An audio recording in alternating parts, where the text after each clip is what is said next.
Hey everyone out there, it's Richard again. I wanted to talk to you about Psalm 139, a pretty famous passage. I'll just read a little bit of it to you. Psalm 139 verse 13 says, "You made me all the delicate inner parts of my body and knit me together in my mother's womb. Thank you for making me so wonderfully complex. Your workmanship is marvelous. How well I know it.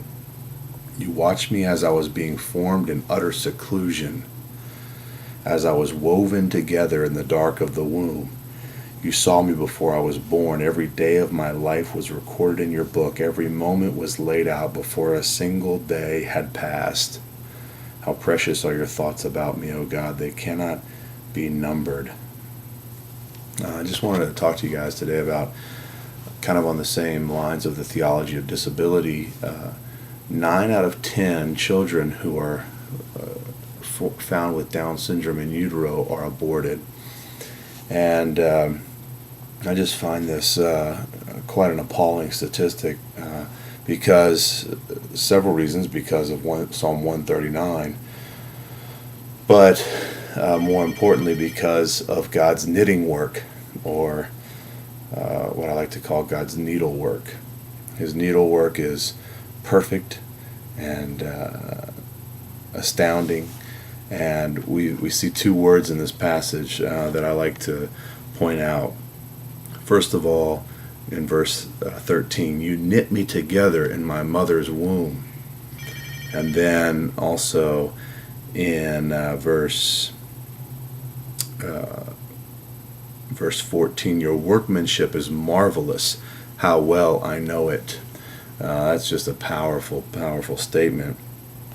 And then also in verse 15, "I was woven together in the dark of the womb." Really powerful words here. First of all, God's knitting. You knit me together in my mother's womb. God does not knit incorrectly. He doesn't knit imperfectly. His needlework is perfect. And then his weaving, his wove, it says in verse 15, "You watched me in utter seclusion. I was woven together in the dark of the womb."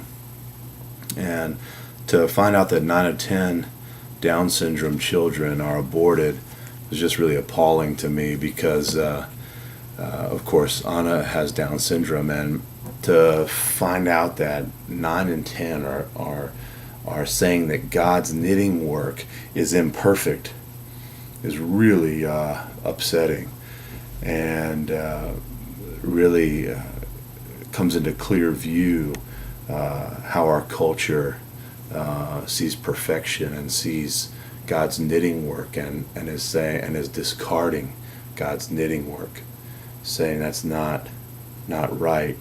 What you have done, God, is not good. And so just kind of coming to conclusions about God's knitting work, I think that whether or not we know if that life within the womb is a eternal soul yet or not,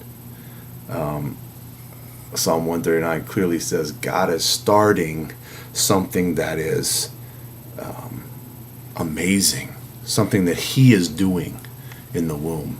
And how can we mess with that? How can we be so cold and callous as to say, God, that's not something that we want?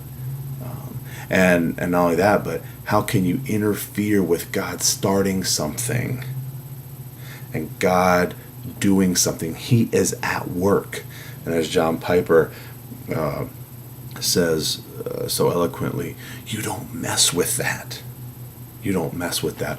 I would rather err on the side of caution than mess with something that God is doing and try to put it to a stop.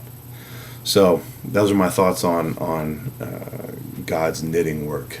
His needlework is perfect, and we shouldn't mess with it. Hope this blesses you guys. Hope you think about this, and hope God's doing great stuff in your life. See you later.